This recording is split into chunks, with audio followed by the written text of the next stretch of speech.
ಎಲ್ರಿಗೂ ನಮಸ್ಕಾರ. ಎಸ್ಬಿಕೆ ಕನ್ನಡ ಯೂಟ್ಯೂಬ್ ಚಾನಲ್ಗೆ ನಿಮಗೆಲ್ಲ ಸ್ವಾಗತ. 16 ಏಪ್ರಿಲ್ 2021 ಪ್ರಮುಖ ಪ್ರಚಲಿತ ವಿದ್ಯಮಾನಗಳನ್ನ ಈ ವಿಡಿಯೋದಲ್ಲಿ ಡಿಸ್ಕಸ್ ಮಾಡೋಣ. ನಿಯಮಗಳು ನಿಮಗೆ ಎಂದಿನಂತೆ ಗೊತ್ತಿರುತ್ತೆ. 25 ಪ್ರಶ್ನೆಗಳು ಕನ್ನಡ ಮತ್ತು ಇಂಗ್ಲಿಷ್ ಭಾಷೆಯಲ್ಲಿ ಇರ್ತವೆ. 10 ಸೆಕೆಂಡ್ ಕಾಲಾವಕಾಶವನ್ನು ಕೊಡಲಾಗುತ್ತೆ. Telegram handles @SBK Kannada @Karnataka police 1947 ಟೆಲಿಗ್ರಾಮ್ಗೆ ಹೋಗಿ ಈ ರೀತಿ ಸರ್ಚ್ ಮಾಡಿದ್ರೆ ನಿಮಗೆ ಗ್ರೂಪ್ ಸಿಗುತ್ತೆ. ನಿನ್ನೆ ಪ್ರಶ್ನೋತ್ತರಗಳ ರಿವಿಷನ್ ಮಾಡೋಣ. ಇದನ್ನ ಇನ್ಸ್ಟಾಗ್ರಾಮ್ ಅಲ್ಲಿ ಈ ಒಂದು ಹ್ಯಾಂಡಲ್ನ ಫಾಲೋ ಮಾಡಿ ಪ್ರತಿದಿನ ನೀವು ಮಾಹಿತಿಯನ್ನು ಪಡ್ಕೋಬಹುದು. ಇತ್ತೀಚೆಗೆ ಟಾಲ್ಚರ್ ಉಷ್ಣ ವಿದ್ಯುತ್ ಸ್ಥಾವರವನ್ನು ಯಾವ ರಾಜ್ಯದಲ್ಲಿ ಮುಚ್ಚಲಾಗಿದೆ? ಒಡಿಸ್ಸಾ ರಾಜ್ಯದಲ್ಲಿ ಮುಚ್ಚಲಾಗುತ್ತದೆ. ಇತ್ತೀಚೆಗೆ 14 ಆಸ್ಪತ್ರೆಗಳನ್ನ ಕಂಪ್ಲೀಟ್ ಕೋವಿಡ್ ಆಸ್ಪತ್ರೆ ಅಂತ ಘೋಷಣೆ ಮಾಡಿದಂತಹ ಸ್ಥಳ ಕೇಂದ್ರಾಡಳಿತ ಪ್ರದೇಶ ದೆಹಲಿ. ಇತ್ತೀಚೆಗೆ ಆಹಾರ ಮಿಷನ್ ಕ್ರಾಂತಿಯನ್ನು ಪ್ರಾರಂಭ ಮಾಡಿದಂತವರು ಡಾಕ್ಟರ್ ಹರ್ಷವರ್ಧನ್ ಸಿಂಗ್. ಇತ್ತೀಚೆಗೆ 920 ದಶಲಕ್ಷಕ್ಕೂ ಹೆಚ್ಚಿನ ಡಿಜಿಟಲ್ ವಹಿವಾಟನ್ನು ನಡೆಸಿದಂತಹ ಬ್ಯಾಂಕ್ ಪೇಟಿಎಂ ಪೇಮೆಂಟ್ ಬ್ಯಾಂಕ್. ಇತ್ತೀಚೆಗೆ ನಿಧನರಾದಂತಹ ಸಂಜಯ್ ಚಕ್ರವರ್ತಿ ಅವರು ಪ್ರಖ್ಯಾತ ಶೂಟಿಂಗ್ ಕೋಚ್ ಆಗಿದ್ರು. 1 ಕೋಟಿ ಕೋವಿಡ್ ಲಸಿಕೆ ಪ್ರಮಾಣವನ್ನು ನೀಡಿದಂತಹ 2ನೇ ರಾಜ್ಯ ರಾಜಸ್ಥಾನ ಆಗಿರುತ್ತೆ. ಇತ್ತೀಚೆಗೆ ಬ್ರಹ್ಮಕುಮಾರಿ ಮಾಜಿ ಮುಖ್ಯಸ್ಥರಾದಂತಹ ರಾಜ್ಯಯೋಗಿನಿ ಅಜ್ಜಿ ಜಾನಕಿ ಅವರ ಸ್ಮರಣಾರ್ಥ ಅಂಚೆ ಚೀಟಿಯನ್ನ ಬಿಡುಗಡೆ ಮಾಡಿದಂತವರು ಭಾರತದ ಉಪರಾಷ್ಟ್ರಪತಿಗಳು ಎಂ ವೆಂಕಯ್ಯ ನಾಯ್ಡು. ಭಾರತದ ಮುಂದಿನ ಮುಖ್ಯ ಚುನಾವಣಾ ಆಯುಕ್ತರಾಗಿ ಆಯ್ಕೆಯಾದಂತವರು ಸುಶೀಲ್ ಚಂದ್ರ. NCAER ನ ಮೊದಲ ಮಹಿಳಾ ಮಹಾನಿರ್ದೇಶಕಿಯಾಗಿ ಆಯ್ಕೆಯಾದಂತವರು ಪೂನಂ ಗುಪ್ತಾ. ಇತ್ತೀಚೆಗೆ ಭಾರತದ ಮೊದಲ ಪುರಸಭೆಯ ಹಸಿರು ಬಾಂಡ್ ಅನ್ನ ಬಿಡುಗಡೆ ಮಾಡಿದಂತಹ ಸ್ಥಳ ಗಾಜಿಯಾಬಾದ್. ದ್ವೈವಾರ್ಷಿಕ IIF ಕಮಾಂಡರ್ಸ್ ಕಾನ್ಫರೆನ್ಸ್ 2021 ನವದೆಹಲಿಯಲ್ಲಿ ನಡೆದಿರುತ್ತೆ. ಸೊ ಇಂದಿನ ಪ್ರಶ್ನೋತ್ತರಗಳನ್ನು ಶುರು ಮಾಡೋದಕ್ಕೂ ಮುಂಚೆ ಇಂದಿನ ಪ್ರಮುಖವಾದಂತಹ ವಿಷಯಗಳನ್ನು ನೋಡೋಣ. ವಿಶ್ವ ಧ್ವನಿ ದಿನ ವರ್ಲ್ಡ್ ವಾಯ್ಸ್ ಡೇ ಅನ್ನ ಏಪ್ರಿಲ್ 16ನೇ ತಾರೀಕು ಪ್ರತಿ ವರ್ಷ ಆಚರಣೆ ಮಾಡ್ತೀವಿ. ವಿಶ್ವ ಧ್ವನಿ ದಿನವು ವಿಶ್ವವ್ಯಾಪ್ತಿ ವಾರ್ಷಿಕವಾಗಿ ಆಚರಣೆ ಮಾಡ್ತಕ್ಕಂಥ ಒಂದು ಪ್ರಮುಖವಾದ ಕಾರ್ಯಕ್ರಮ. ಏಪ್ರಿಲ್ 16ನೇ ತಾರೀಕು ಪ್ರತಿ ವರ್ಷ ಆಚರಿಸ್ತಾರೆ. ಎಲ್ಲಾ ಜನರ ದೈನಂದಿನ ಜೀವನದಲ್ಲಿ ಧ್ವನಿಯ ಅಗಾಧ ಪ್ರಾಮುಖ್ಯತೆಯನ್ನ ಪ್ರದರ್ಶನ ಮಾಡ್ತಕ್ಕಂಥದ್ದು, ಜನರಿಗೆ ಜಾಗೃತಿಯನ್ನು ಮೂಡಿಸ್ತಕ್ಕಂಥದ್ದು ಈ ದಿನದ ಪ್ರಮುಖವಾದ ಉದ್ದೇಶ. 2021ರ theme one word many voices ಅನ್ನೋದಾಗಿರುತ್ತೆ. ಈ ಒಂದು ದಿನ ಏನದು ಜಗತ್ತಿನಲ್ಲಿ ಎಲ್ಲಾ ಆಚರಿಸ್ತಕ್ಕಂಥ ಒಂದು ವಾರ್ಷಿಕ ಕಾರ್ಯಕ್ರಮ. ಅಂದ್ರೆ ಪ್ರತಿ ವರ್ಷ ಏಪ್ರಿಲ್ 16ನೇ ತಾರೀಕು ಇದನ್ನ ಆಚರಣೆ ಮಾಡ್ತಾರೆ. ಅದೇ ರೀತಿ ಏಪ್ರಿಲ್ 15ನೇ ತಾರೀಕು ವಿಶ್ವ ಕಲಾ ದಿನ ವರ್ಲ್ಡ್ ಆರ್ಟ್ ಡೇ ಅನ್ನು ಆಚರಿಸ್ತೀವಿ. ಕಲೆಯ ಅಭಿವೃದ್ಧಿ, ಪ್ರಸರಣ ಮತ್ತು ಆನಂದವನ್ನ ಉತ್ತೇಜನ ಮಾಡೋದಕ್ಕೋಸ್ಕರ ವಿಶ್ವಾದ್ಯಂತ ವಿಶ್ವ ಕಲಾ ದಿನವನ್ನ ಏಪ್ರಿಲ್ 15ನೇ ತಾರೀಕು ಆಚರಣೆ ಮಾಡ್ತೀವಿ. ಮೊಟ್ಟ ಮೊದಲನೇ ಬಾರಿಗೆ ವಿಶ್ವ ಕಲಾ ದಿನವನ್ನ ಏಪ್ರಿಲ್ 15, 2012ನೇ ತಾರೀಕು ನಡೆಸಿದ್ರು. ಇದನ್ನ ಲಿಯೋನಾರ್ಡೋ ಡಾವಿಂಚಿ ಅವರ ಜನ್ಮದಿನದ ಗೌರವಾರ್ಥವಾಗಿ ಈ ದಿನವನ್ನ ಆಯ್ಕೆ ಮಾಡಲಾಗಿರ್ತದೆ. ವಿಶ್ವಶಾಂತಿ, ಅಭಿವ್ಯಕ್ತಿ ಸ್ವಾತಂತ್ರ್ಯ, ಸಹಿಷ್ಣುತೆ, ಸಹೋದರತ್ವದ ಸಂಕೇತವಾಗಿ ಡಾವಿನ್ಸಿ ಇತರ ಕ್ಷೇತ್ರಗಳ ಮೇಲೆ ಲಲಿತ ಕಲೆಗಳ ಪ್ರಭಾವಕ್ಕೆ ಸಾಕ್ಷಿಯಾದಂತ ವ್ಯಕ್ತಿಯಾಗಿರೋದ್ರಿಂದ ಅವರ ಜನ್ಮದಿನವನ್ನ ವಿಶ್ವ ಕಲಾ ದಿನ ಅಂತ ಪ್ರಪಂಚಾದ್ಯಂತ ಆಚರಣೆ ಮಾಡ್ತಾರೆ. ಸಮುದಾಯ ಮಾನಸಿಕ ಆರೋಗ್ಯ ಡಿಜಿಟಲ್ ಪ್ಲಾಟ್ಫಾರ್ಮ್ ಆದಂತ ಮಾನಸ್ ಅನ್ನ ಸರ್ಕಾರ ಬಿಡುಗಡೆ ಮಾಡಿದೆ. ಭಾರತ ಸರ್ಕಾರದ ಪ್ರಧಾನ ವೈಜ್ಞಾನಿಕ ಸಲಹೆಗಾರರಾದಂತ ಕೆ ವಿಜಯರಾಘವನ್ ಅವರು ಯೋಗಕ್ಷೇಮವನ್ನ ಉತ್ತೇಜನಗೊಳಿಸೋದಕ್ಕೋಸ್ಕರ ಮಾನಸ್ ಅನ್ನೋ ಒಂದು ಆಪ್ ಅನ್ನ ವರ್ಚುವಲ್ ಮೋಡ್ ನಲ್ಲಿ ರಿಲೀಸ್ ಮಾಡಿರ್ತಾರೆ. ಮಾನಸ್ ಅಂದ್ರೆ ಮೆಂಟಲ್ ಹೆಲ್ತ್ ಅಂಡ್ ನಾರ್ಮೆಸಿ ಆಗ್ಯುಮೆಂಟೇಶನ್ ಸಿಸ್ಟಮ್ ಅಂತ ಕರೀತಾರೆ. ಮಾನಸ್ ಅನ್ನು ಭಾರತ ಸರ್ಕಾರದ ವೈಜ್ಞಾನಿಕ ಸಲಹೆಗಾರರ ಕಚೇರಿ ಪ್ರಾರಂಭ ಮಾಡಿರ್ತದೆ. ಇದನ್ನ ಬೆಂಗಳೂರಿನ ನಿಮಾನ್ಸ್, AFMC ಪುಣೆ ಮತ್ತು CDAC ಬೆಂಗಳೂರು ಜಂಟಿಯಾಗಿ ಕಾರ್ಯಗತಗೊಳಿಸತಕ್ಕಂಥ ಒಂದು ಇನಿಷಿಯೇಟಿವ್ ಆಗಿರ್ತದೆ. ವಯೋಮಾನದವರು ಅಂದ್ರೆ ವಯಸ್ಸಾದಂತ ವ್ಯಕ್ತಿಗಳು ಯೋಗಕ್ಷೇಮವನ್ನ ಉತ್ತೇಜಿಸೋದಕ್ಕೋಸ್ಕರ, ಅವರ ಮಾನಸಿಕ ಸ್ಥಿತಿಗಳನ್ನ ಗಮನಿಸೋದಕ್ಕೋಸ್ಕರ ಮಾನಸ್ ಅಪ್ಲಿಕೇಶನ್ ಅನ್ನ ಪ್ರಾರಂಭ ಮಾಡಲಾಗಿದೆ. ಈ ಮಾನಸ್ ಅಪ್ಲಿಕೇಶನ್ ಅನ್ನ PM ಸ್ಟ್ಯಾಟಿಕ್ ಅಂತ ಕರಿತೀವಿ. ಪ್ರಧಾನ ಮಂತ್ರಿ science, technology and innovation advisory council ಅಂತ ಇದರ ಅಡಿಯಲ್ಲಿ ಅಭಿವೃದ್ಧಿ ಪಡಿಸಲಾಗಿದೆ. ರಾಷ್ಟ್ರೀಯ ಆರಂಭಿಕ ಸಲಹಾ ಮಂಡಳಿಯ ಮೊದಲ ಸಭೆಯನ್ನ ಪಿಯೂಷ್ ಗೋಯಲ್ ಅವರು ಮುನ್ನಡೆಸ್ತಾರೆ. ಪಿಯೂಷ್ ಗೋಯಲ್ ಪ್ರಸ್ತುತ ಕೇಂದ್ರದ ರೈಲ್ವೆ ಖಾತೆ ಸಚಿವರು, ವಾಣಿಜ್ಯ ಮತ್ತು ಕೈಗಾರಿಕಾ ಸಚಿವರು ಕೂಡ ಆಗಿರ್ತಾರೆ. ಪಿಯೂಷ್ ಗೋಯಲ್ ಅವರು ರಾಷ್ಟ್ರೀಯ ಆರಂಭಿಕ ಸಲಹಾ ಮಂಡಳಿಯ ಮೊದಲ ಸಭೆಯ ಅಧ್ಯಕ್ಷತೆಯನ್ನು ವಹಿಸಿಕೊಂಡಿದ್ದಾರೆ. ದೇಶದಲ್ಲಿ ನಾವೀನ್ಯತೆ ಮತ್ತು ಉದ್ಯಮಗಳನ್ನ ಬೆಳೆಸಲು ಬಲವಾದ ಪರಿಸರ ವ್ಯವಸ್ಥೆಯನ್ನ ನಿರ್ಮಿಸೋದಕ್ಕೆ ಅಗತ್ಯವಾದ ಕ್ರಮಗಳ ಬಗ್ಗೆ ಸರ್ಕಾರಕ್ಕೆ ಸಲಹೆಯನ್ನು ನೀಡಲು ಕೈಗಾರಿಕೆ ಮತ್ತು ಆಂತರಿಕ ವ್ಯಾಪಾರದ ಉತ್ತೇಜನ ಇಲಾಖೆ ಈ ಕೌನ್ಸಿಲ್ನ ರಚನೆ ಮಾಡಿದೆ. ಫೇಸ್ಬುಕ್ ಮತ್ತು ಇಐಯು ಅಂದ್ರೆ ಎಕನಾಮಿಸ್ಟ್ ಇಂಟೆಲಿಜೆನ್ಸ್ ಯೂನಿಟ್ ಅಂತ ವಿಶ್ವ ಅಂತರ್ಜಾಲ ಸೇರ್ಪಡೆ ಸೂಚ್ಯಂಕ ಬಿಡುಗಡೆ ಆಗಿದ್ದು 2021ರ ಸೂಚ್ಯಂಕದಲ್ಲಿ ಭಾರತ 49ನೇ ಸ್ಥಾನವನ್ನ ಪಡ್ಕೊಂಡಿದೆ. ಎಕನಾಮಿಸ್ಟ್ ಇಂಟೆಲಿಜೆನ್ಸ್ ಯೂನಿಟ್ ಇಐಯು ಫೇಸ್ಬುಕ್ ಅವರ ಸಹಭಾಗಿತ್ವದಲ್ಲಿ ಇನ್ಕ್ಲೂಸಿವ್ ಇಂಟರ್ನೆಟ್ ಇಂಡೆಕ್ಸ್ 2021ನ ಬಿಡುಗಡೆ ಮಾಡಿದ್ದಾರೆ. ಸೂಚ್ಯಾಂಕವು ಅಂತರ್ಜಾಲವು ಎಷ್ಟರ ಮಟ್ಟಿಗೆ ಲಭ್ಯವಿದೆ ಮತ್ತು ಪ್ರದೇಶದಿಂದ ಎಷ್ಟರ ಮಟ್ಟಿಗೆ ಕೈಗೆಟುಕುತ್ತೆ ಸಾಮಾನ್ಯ ಜನರಿಗೆ ಅನ್ನೋದನ್ನ ಅಳೆಯುತ್ತೆ ಮತ್ತು ಪ್ರಪಂಚದಲ್ಲಿ ಎಲ್ಲಾ ಕಡೆ ಜನರು ವೆಬ್ ಅನ್ನ ಹೇಗೆ ಬಳಸ್ತಾರೆ ಅನ್ನೋದ್ರ ಬಗ್ಗೆ ಒಂದು ಒಳನೋಟವನ್ನ ತೋರಿಸುತ್ತೆ. ಇಂಟರ್ನೆಟ್ ಲಭ್ಯತೆಯ ಅಂಕಗಳಲ್ಲಿ ಭಾರತ ಈ ವರ್ಷ 49ನೇ ಸ್ಥಾನವನ್ನ ಪಡ್ಕೊಂಡಿದೆ. ಅಂತರ್ಗತ ಇಂಟರ್ನೆಟ್ ಸೂಚ್ಯಾಂಕದಲ್ಲಿ 120 ದೇಶಗಳನ್ನ ಸಮೀಕ್ಷೆ ಮಾಡಲಾಗಿದ್ದು ಇದು ಜಾಗತಿಕ ಜಿಡಿಪಿಯ 98% ಅಂತ ನಾವು ಕರಿಬಹುದು ಮತ್ತು ಜಾಗತಿಕ ಜನಸಂಖ್ಯೆಯ 96% ಅಂತ ಕರಿಬಹುದು. ಫೇಸ್ಬುಕ್ ಅನ್ನೋ ಸಂಸ್ಥೆ ಬಗ್ಗೆ ನಿಮಗೆ ಗೊತ್ತಿರಬೇಕು. ಸ್ಥಾಪನೆಯಾಗಿದ್ದು ಫೆಬ್ರವರಿ 2004 ಕೇಂಬ್ರಿಡ್ಜ್ ಯುನೈಟೆಡ್ ಸ್ಟೇಟ್ಸ್ ನಲ್ಲಿ. ಪ್ರಧಾನ ಕಚೇರಿ ಕ್ಯಾಲಿಫೋರ್ನಿಯಾದ ಮೆನ್ಲೋ ಪಾರ್ಕ್ ಅಲ್ಲಿ ಕಂಡುಬರುತ್ತೆ. ಸೊ ಮುಂದೆ ಮಾಹಿತಿಯನ್ನು ನೋಡೋಣ. ಪ್ರಶ್ನೋತ್ತರಗಳು. ವಿಶ್ವ ಚಾಗಸ್ ರೋಗ ದಿನವನ್ನ ಯಾವಾಗ ಆಚರಣೆ ಮಾಡ್ತೀವಿ? When is world Chagas disease day celebrated? ಸರಿಯಾದ ಉತ್ತರ 14 ಏಪ್ರಿಲ್. ಚಾಗಸ್ ಕಾಯಿಲೆ ಅಂದ್ರೆ ಅಮೆರಿಕನ್ ಟ್ರಿಪನೋಸೋಪಿಯಸಿಸ್ ಅಥವಾ ಮೂಕ ಅಥವಾ ಮೌನ ಕಾಯಿಲೆ ಅಂತ ಕರೀತಾರೆ. ಚಾಗಸ್ ರೋಗ ಅಂದ್ರೆ ಮೌನ ಕಾಯಿಲೆ ಅಂತ ಅರ್ಥ. ಚಾಗಸ್ ಕಾಯಿಲೆ ಮತ್ತು ರೋಗ ತಡೆಗಟ್ಟುವಿಕೆ, ನಿಯಂತ್ರಣ ಅಥವಾ ನಿರ್ಮೂಲನೆಗೆ ಅಗತ್ಯವಾದ ಸಂಪನ್ಮೂಲಗಳ ಬಗ್ಗೆ ಜನರಲ್ಲಿ ಜಾಗೃತಿ ಮೂಡಿಸೋದಕ್ಕೋಸ್ಕರ ವಿಶ್ವ ಚಾಗಸ್ ರೋಗ ದಿನವನ್ನ ಏಪ್ರಿಲ್ 14ನೇ ತಾರೀಕು ಪ್ರತಿ ವರ್ಷ ಆಚರಿಸ್ತೇವೆ.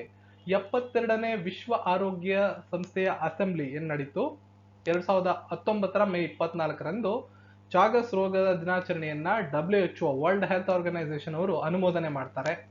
ಅಲ್ಲಿಂದ ಇದನ್ನ ಆಚರಣೆ ಮಾಡ್ಕೊಂಡು ಬರ್ಲಾಗ್ತಾ ಇದೆ. ಜೊತೆಗೆ ವಿಶ್ವ ಆರೋಗ್ಯ ಸಂಸ್ಥೆ ಒಟ್ಟಾರೆ ಗುರುತಿಸಿರುವಂತಹ 11 ಅಧಿಕೃತ ಜಾಗತಿಕ ಸಾರ್ವಜನಿಕ ಆರೋಗ್ಯ ಅಭಿಯಾನಗಳಲ್ಲಿ ವಿಶ್ವ ಚಾಗಸ್ ರೋಗ ದಿನ ಕೂಡ ಒಂದು. ಪರಮಾಣು ಸ್ಥಾವರದಿಂದ ಕಲುಷಿತ ನೀರನ್ನು ಸಮುದ್ರಕ್ಕೆ ಬಿಡುಗಡೆ ಮಾಡುವುದಾಗಿ ಇತ್ತೀಚೆಗೆ ಯಾರು ಘೋಷಿಸಿದ್ದಾರೆ? Who has recently announced the release of contaminated water from the nuclear plant to sea? ಸರಿಯಾದ ಉತ್ತರ ಜಪಾನ್ ಅವರು. ಹಾಳಾಗಿರ್ತಕ್ಕಂಥ ಫುಕುಶಿಮಾ ಡೈಚಿ ಪರಮಾಣು ವಿದ್ಯುತ್ ಸ್ಥಾವರದಿಂದ ಕಲುಷಿತಗೊಂಡಿರತಕ್ಕಂಥ 1.25 ದಶಲಕ್ಷ ಟನ್ ಸಂಸ್ಕರಿಸಿದ ತ್ಯಾಜ್ಯದ ನೀರನ್ನ ಪೆಸಿಫಿಕ್ ಮಹಾಸಾಗರಕ್ಕೆ ಬಿಡುಗಡೆ ಮಾಡುವುದಾಗಿ ಜಪಾನ್ ಅಧಿಕೃತವಾಗಿ ಪ್ರಕಟಣೆ ಮಾಡಿದೆ. ಇತ್ತೀಚೆಗೆ ಭಾರತವು ಕೊರೋನಾ ವೈರಸ್ನ 3ನೇ ಲಸಿಕೆಯ ತುರ್ತು ಬಳಕೆಯನ್ನ ಘೋಷಣೆ ಮಾಡಿದೆ. ಆ ಲಸಿಕೆ ಯಾವುದು? Recently, India has approved the emergency use of third vaccine of coronavirus, Sputnik V. 2022ರಲ್ಲಿ ರಶೀದ್ ರೋವರ್ ಅನ್ನು ಚಂದ್ರನಿಗೆ ಕಳುಹಿಸುವುದಾಗಿ ಯಾವ ದೇಶ ಇತ್ತೀಚೆಗೆ ಘೋಷಿಸಿದೆ? Which country has recently announced the sending of the rover Rashid to the moon in 2022? United Arab Emirates UAE. ಇತ್ತೀಚೆಗೆ ನಿಧನರಾದಂತಹ ಯೋಗೇಶ್ ಪ್ರವೀಣ್ ಅವರು ಯಾವ ಕ್ಷೇತ್ರದಲ್ಲಿ ಪ್ರಸಿದ್ಧರಾಗಿದ್ದರು? Recently passed away Yogesh Praveen was a famous. ಸರಿಯಾದ ಉತ್ತರ ಖ್ಯಾತ ಇತಿಹಾಸಕಾರರಾಗಿದ್ದರು. ಇತ್ತೀಚೆಗೆ ತಮಿಳು ಹೊಸ ವರ್ಷವನ್ನ ಯಾವಾಗ ಆಚರಣೆ ಮಾಡಲಾಯಿತು? ಇದನ್ನ ಪುಡಂಡು ಅಂತ ಕೂಡ ಕರೀತಾರೆ. ತಮಿಳಿನ ಹೊಸ ವರ್ಷ ಅಂತ ಕೂಡ ಕರೀತಾರೆ. ಸರಿಯಾದ ಉತ್ತರ 14 ಏಪ್ರಿಲ್. ಇತ್ತೀಚೆಗೆ 6ನೇ ರೈಸಿನಾ ಸಂವಾದವನ್ನ ಯಾರು ಉದ್ಘಾಟನೆ ಮಾಡಿದರು? Who has recently inaugurated the 6th Raisina dialogue? ಸರಿಯಾದ ಉತ್ತರ ಪ್ರಧಾನಿ ನರೇಂದ್ರ ಮೋದಿ. ಇತ್ತೀಚೆಗೆ ನಾಡಾದ ನೂತನ ಮಹಾನಿರ್ದೇಶಕರಾಗಿ ಯಾರು ಆಯ್ಕೆಯಾಗಿದ್ದಾರೆ? Who has been named the new Director General of NADA? ಸರಿಯಾದ ಉತ್ತರ ಸಿದ್ಧಾರ್ಥ್ ಸಿಂಗ್ ಲಗ್ಜಾಮ್. ಇವ್ರ ಬಗ್ಗೆ ನಾನು ಮೊನ್ನೆ ಮಾಹಿತಿಯನ್ನು ಕೊಟ್ಟಿದ್ದೆ ನಿಮಗೆ ವಿಡಿಯೋದಲ್ಲಿ. ನಾಡಾ ಅಂದ್ರೆ ನ್ಯಾಷನಲ್ ಆಂಟಿ ಡೋಪಿಂಗ್ ಏಜೆನ್ಸಿ ಅಂತ, ರಾಷ್ಟ್ರೀಯ ವಿರೋಧಿ ಡೋಪಿಂಗ್ ಏಜೆನ್ಸಿ. ಭಾರತದಲ್ಲಿ ಎಲ್ಲಾ ರೀತಿಯ ಕ್ರೀಡೆಗಳಲ್ಲಿ ಡೋಪಿಂಗ್ ನಿಯಂತ್ರಣ ಕಾರ್ಯಕ್ರಮವನ್ನ ಉತ್ತೇಜಿಸುವುದು, ಸಂಯೋಜಿಸುವುದು ಮತ್ತು ಮೇಲ್ವಿಚಾರಣೆ ಮಾಡುವಂತಹ ರಾಷ್ಟ್ರೀಯ ಸಂಸ್ಥೆ. ನವೀನ್ ಅಗರ್ವಾಲ್ ಅವರು ಇದರ ಸಿಇಒ. ನವದೆಹಲಿಯಲ್ಲಿ ಕೇಂದ್ರ ಕಚೇರಿ ಇದೆ. 2005ನೇ ಇಸ್ವಿ 24 ನವೆಂಬರ್ ಅಂದು ಸ್ಥಾಪನೆ ಮಾಡಲಾಗಿದೆ. ಇತ್ತೀಚೆಗೆ ICC player of the month March ಪುರಸ್ಕಾರವನ್ನ ಪಡೆದುಕೊಂಡಂತವರು ಯಾರು? Who has recently won the ICC player of the month award? ಸರಿಯಾದ ಉತ್ತರ ಭುವನೇಶ್ವರ್ ಕುಮಾರ್. ನಿಮ್ಗೆ ಗೊತ್ತಿರೋಂಗೆ ಈ ವರ್ಷ 2021ರಿಂದ ಪ್ರತಿ ತಿಂಗಳಿಗೂ ಪ್ಲೇಯರ್ ಆಫ್ ದಿ ಮಂತ್ ಅನ್ನ ಅವಾರ್ಡ್ ಅನ್ನ ಐಸಿಸಿ ಅವರು ಅನೌನ್ಸ್ ಮಾಡಿರ್ತಾರೆ. ಸೊ ಫೆಬ್ರವರಿ ಮಂತ್ ನಲ್ಲಿ ಅತ್ಯುತ್ತಮ ಸಾಧನೆಯನ್ನ ಮಾಡಿದಂತ ಭುವನೇಶ್ವರ್ ಕುಮಾರ್ ಅವರಿಗೆ ICC player of the month March ಅನ್ನೋ ಅವಾರ್ಡ್ ಅನ್ನ ಕೊಡಲಾಗಿದೆ. ಇನ್ನು ಫೆಬ್ರವರಿ 2021 ಐಸಿಸಿ ಪ್ಲೇಯರ್ ಯಾರಾಗಿದ್ರು ಅಂದ್ರೆ ರವಿಚಂದ್ರನ್ ಅಶ್ವಿನ್, ಮತ್ತು ಜನವರಿ 2021 ICC player of the month Rishabh Pant ಆಗಿದ್ರು. ಯಾವ ರಾಜ್ಯ ಸರ್ಕಾರ ದುರ್ಬಲ ವರ್ಗದವರಿಗೆ 5,476 ಕೋಟಿ ಪ್ಯಾಕೇಜ್ ಅನ್ನ ಘೋಷಿಸಿದೆ? Which state government has announced A package of 5476 crore for the weaker sections? Maharashtra. ಮಹಾರಾಷ್ಟ್ರದ ಮುಖ್ಯಮಂತ್ರಿಗಳು ಉದ್ಧವ್ ಠಾಕ್ರೆ, ಮುಂಬೈ ರಾಜಧಾನಿ, ಭಗತ್ ಸಿಂಗ್ ಕಶೋರಿ ರಾಜ್ಯಪಾಲರು. ಇತ್ತೀಚೆಗೆ ನಿಧನರಾದಂತ ಬಲ್ಬೀರ್ ಸಿಂಗ್ ಜೂನಿಯರ್ ಯಾವ ಕ್ರೀಡೆಗೆ ಸೇರಿದವರಾಗಿದ್ದಾರೆ? Recently passed away Balbir Singh junior belong to which sports? Hockey. ಭಾರತದ ಹಾಕಿ ದಂತಕಥೆಯಾದಂತಹ ಬಲ್ಬೀರ್ ಸಿಂಗ್ ಜೂನಿಯರ್ ತಮ್ಮ 88ನೇ ವಯಸ್ಸಿನಲ್ಲಿ ನಿಧನರಾಗುತ್ತಾರೆ. 1958ರ ಏಷ್ಯನ್ ಕ್ರೀಡಾಕೂಟದಲ್ಲಿ ಬೆಳ್ಳಿ ಪದಕವನ್ನ ಗೆದ್ದಂತ ಭಾರತೀಯ ಹಾಕಿ ತಂಡದ ಭಾಗವಾಗಿದ್ರು ಇವರು. ಇತ್ತೀಚೆಗೆ ಸರ್ ರಿಚರ್ಡ್ ಹ್ಯಾಡ್ಲಿ ಪ್ರಶಸ್ತಿಯನ್ನ ಯಾರು ಪಡೆದುಕೊಂಡಿದ್ದಾರೆ? Who has recently been awarded sir Richard Hadlee medal? Kane Williamson, New Zealand ತಂಡದ ಆಟಗಾರ. ಇತ್ತೀಚೆಗೆ ಸುರೇಂದ್ರ ಕುಮಾರ್ ಅವರನ್ನ ಯಾವ ರಾಜ್ಯದ ಉಪ ಲೋಕಾಯುಕ್ತರನ್ನಾಗಿ ನೇಮಕ ಮಾಡಲಾಗಿದೆ? Recently Surendra Kumar has been appointed deputy Lokayukta of which state? Uttar Pradesh. ಉತ್ತರ ಪ್ರದೇಶದ ಮುಖ್ಯಮಂತ್ರಿಗಳು ಯೋಗಿ ಆದಿತ್ಯನಾಥ್, ರಾಜಧಾನಿ ಲಕ್ನೋ, ರಾಜ್ಯಪಾಲರು ಆನಂದಿಬೆನ್ ಪಟೇಲ್. ನೀತಿ ಆಯೋಗ ಇತ್ತೀಚೆಗೆ ಇಂಡಿಯಾ ಎನರ್ಜಿ ಡ್ಯಾಶ್ಬೋರ್ಡ್ ನ ಯಾವ ಆವೃತ್ತಿಯನ್ನ ಬಿಡುಗಡೆ ಮಾಡಿದೆ?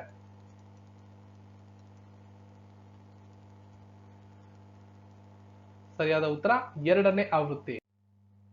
ಮಾರ್ಚ್ 2021ಕ್ಕೆ ಕೊನೆಗೊಂಡ ತ್ರೈಮಾಸಿಕದಲ್ಲಿ 5,078 ಕೋಟಿ ನಿವ್ವಳ ಲಾಭವನ್ನ ಇತ್ತೀಚೆಗೆ ಘೋಷಣೆ ಮಾಡಿದಂತ ಕಂಪನಿ ಯಾವುದು? Infosys. eSanta, a digital platform which was launched recently, is associated with which type of product? ಇತ್ತೀಚೆಗೆ ಪ್ರಾರಂಭಿಸಲಾದಂತಹ ಡಿಜಿಟಲ್ ಪ್ಲಾಟ್ಫಾರ್ಮ್ ಆದಂತಹ eSanta ಯಾವ ರೀತಿಯ ಉತ್ಪನ್ನಗಳೊಂದಿಗೆ ಸಂಬಂಧವನ್ನ ಹೊಂದಿದೆ? Aquaculture products. ಕೇಂದ್ರದ ವಾಣಿಜ್ಯ ಮತ್ತು ಕೈಗಾರಿಕಾ ಸಚಿವರಾದಂತಹ ಪಿಯೂಷ್ ಗೋಯಲ್ ಅವರು ಆಕ್ವಾ ರೈತರು ಮತ್ತು ಖರೀದಿದಾರರಿಗೆ ಒಂದು ಸಂಪರ್ಕ ವೇದಿಕೆಯಾಗಿ ಎಲೆಕ್ಟ್ರಾನಿಕ್ ಮಾರುಕಟ್ಟೆ ಮಾಧ್ಯಮವಾದ eSantaವನ್ನ ವರ್ಚುವಲ್ ಮೋಡ್ ನಲ್ಲಿ ಉದ್ಘಾಟನೆ ಮಾಡಿರ್ತಾರೆ. eSanta ಅಂದ್ರೆ electronic solution for augmentation national centre for sustainable aquaculture farmers trade in aquaculture ಅಂತ. ವ್ಯಾಪಾರ ಮತ್ತು ಆರ್ಥಿಕ ಸಹಕಾರಕ್ಕಾಗಿ ಮಧ್ಯ ಏಷ್ಯಾ ಕೇಂದ್ರವನ್ನ ಯಾವ ದೇಶಗಳು ನಿರ್ಮಿಸುತ್ತಿವೆ? Central Asia centre for trade and economic cooperation is being constructed by which countries? Uzbekistan ಮತ್ತು ಕಜಕಿಸ್ತಾನ. ಸೆಂಟ್ರಲ್ ಏಷ್ಯಾ ಅಥವಾ ಮಧ್ಯ ಏಷ್ಯಾ ಎನ್ನುವುದು ಉಜ್ಬೇಕಿಸ್ತಾನ ಮತ್ತು ಕಜಕಿಸ್ತಾನ ಉಭಯ ದೇಶಗಳ ಗಡಿಯಲ್ಲಿ ನಿರ್ಮಾಣ ಮಾಡ್ತಿರತಕ್ಕಂತ ವ್ಯಾಪಾರ ಮತ್ತು ಆರ್ಥಿಕ ಸಹಕಾರದ ಅಂತಾರಾಷ್ಟ್ರೀಯ ಕೇಂದ್ರದ ಹೆಸರಾಗಿರುತ್ತೆ. ಹಿಂದಿನ ವರ್ಷಕ್ಕಿಂತ 2020-21ರಲ್ಲಿ ನಿವ್ವಳ ಪರೋಕ್ಷ ತೆರಿಗೆ ಸಂಗ್ರಹ ಎಷ್ಟು ಶೇಕಡಾವಾರು ಪ್ರಮಾಣದಲ್ಲಿ ಹೆಚ್ಚಾಗಿದೆ? ಸರಿಯಾದ ಉತ್ತರ 12.3%. ಇತ್ತೀಚೆಗೆ ಪತ್ತೆಯಾದಂತ ದೂರದ ಗಾಮಾ ಕಿರಣ ಹೊರಸೂಸುವ ನಕ್ಷತ್ರ ಪುಂಜದ ಹೆಸರೇನು?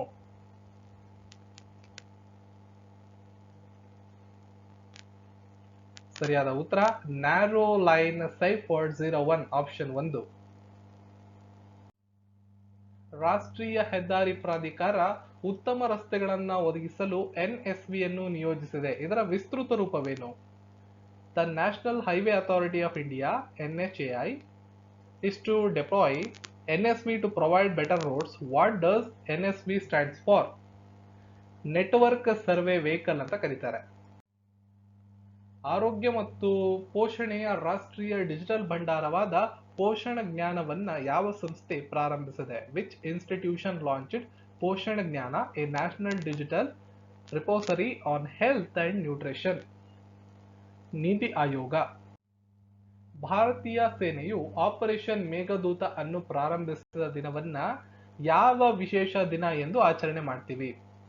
The day on which the Indian army launched operation Meghdoot is observed as which special day? Siachen Diwas. Hideki Matsuyama ಯಾವ ಕ್ರೀಡೆಯಲ್ಲಿ ಪ್ರಮುಖ ಚಾಂಪಿಯನ್ಶಿಪ್ ಪಡೆದ ಮೊದಲ ಜಪಾನಿ ಆಟಗಾರರಾಗಿದ್ದಾರೆ? ಸರಿಯಾದ ಉತ್ತರ ಗಾಲ್ಫ್. ಭಾರತವು ಯಾವ ರಾಜ್ಯದ 3 ಬಂಡಾಯ ಗುಂಪುಗಳಿಗೆ ಕದನ ವಿರಾಮ ಒಪ್ಪಂದವನ್ನ ಇನ್ನೂ 1 ವರ್ಷ ವಿಸ್ತರಿಸಿದೆ? India has extended the ceasefire agreement with the 3 insurgent groups of which state for 1 more year? Nagaland. ರೈತರಿಗೆ ನೇರ ಪಾವತಿ ಪ್ರಕ್ರಿಯೆಯಲ್ಲಿ ಅಹಿರ್ಯಗಳನ್ನು ಒಳಗೊಳ್ಳುವುದು ಯಾವ ರಾಜ್ಯ? Which state is to involve ahirya in the direct payment process for farmers? Punjab. ಪಂಜಾಬ್ನ ಮುಖ್ಯಮಂತ್ರಿಗಳು ಕ್ಯಾಪ್ಟನ್ ಅಮರಿಂದರ್ ಸಿಂಗ್, ರಾಜಧಾನಿ ಚಂಡೀಗಢ, ರಾಜ್ಯಪಾಲರು ವಿಪಿ ಸಿಂಗ್ ಬದ್ನೋರ್. ನೆನ್ನೆ ಪ್ರಶ್ನೆ, ವೇಗವಾಗಿ ಸೋಲೋ ಸೈಕ್ಲಿಂಗ್ ಮಾಡಿ ತನ್ನದೇ ಆದ 2 ಗಿನ್ನಿಸ್ ವಿಶ್ವ ದಾಖಲೆಯನ್ನ ಮುರಿದಂತ ಭಾರತೀಯ ಸೇನಾಧಿಕಾರಿಯ ಹೆಸರು ಭರತ್ ಪೆನ್ನು. ಇವತ್ತಿನ ಪ್ರಶ್ನೆ, ಜಾಗತಿಕ ಲಿಂಗ ಅಂತರ ವರದಿ ಸೂಚ್ಯಂಕ 2021ರಲ್ಲಿ ಯಾವ ದೇಶ ಅಗ್ರಸ್ಥಾನದಲ್ಲಿದೆ? Finland, Iceland, Sweden, Norway. ನಿಮ್ಮ ಉತ್ತರವನ್ನ ಈ ವಿಡಿಯೋದ ಕಮೆಂಟ್ ಸೆಕ್ಷನ್ ಅಲ್ಲಿ ತಪ್ಪದೆ ಬರೀರಿ. ಈ ಎಲ್ಲ ಮಾಹಿತಿಗಳು, ಪ್ರಶ್ನೋತ್ತರಗಳು ನಿಮಗೆ ಉಪಯುಕ್ತ ಅನ್ಸಿದ್ರೆ ಈಗಲೇ ಈ ವಿಡಿಯೋವನ್ನ ಲೈಕ್ ಮಾಡಿ, ಚಾನಲ್ನ ಸಬ್ಸ್ಕ್ರೈಬ್ ಮಾಡಿ, ಬೆಲ್ ಐಕನ್ ಕ್ಲಿಕ್ ಮಾಡಿ ಆಲ್ ಅಂತ ಸೆಲೆಕ್ಟ್ ಮಾಡಿ. ಜೊತೆಗೆ ಈ ವಿಡಿಯೋದ ಡಿಸ್ಕ್ರಿಪ್ಷನ್ಗೆ ಹೋದ್ರೆ ಏಪ್ರಿಲ್ ತಿಂಗಳ ಎಲ್ಲ ಪ್ರಚಲಿತ ವಿದ್ಯಮಾನಗಳು ಸಿಗುತ್ತೆ. ಜೊತೆಗೆ ನಾವು ಅಫಿಷಿಯಲ್ ವೆಬ್ಸೈಟ್ ಆದಂತ sbkcannada.comಗೆ ಭೇಟಿಯನ್ನ ಕೊಟ್ಟು ಎಲ್ಲ PDF ನೋಟ್ಸ್ಗಳನ್ನ ಪಡ್ಕೋಬಹುದು. ಜೊತೆಗೆ ನಮ್ಮ ಟೆಲಿಗ್ರಾಮ್ ಗ್ರೂಪ್ನ ಜಾಯ್ನ್ ಆಗಿ ಅಲ್ಲೂ ಕೂಡ ನೀವು ನೋಟ್ಸ್ಗಳನ್ನ ಪಡ್ಕೋಬಹುದಾಗಿರ್ತದೆ. ಸೋಷಿಯಲ್ ಮೀಡಿಯಾ ಹ್ಯಾಂಡಲ್ಸ್ ಈ ವಿಡಿಯೋದ ಡಿಸ್ಕ್ರಿಪ್ಷನ್ ನಿಮಗೆ ಸಿಗುತ್ತೆ. ಸಿಗೋಣ ಮತ್ತೊಂದು ವಿಡಿಯೋದೊಂದಿಗೆ. ಎಲ್ರಿಗೂ ಧನ್ಯವಾದಗಳು.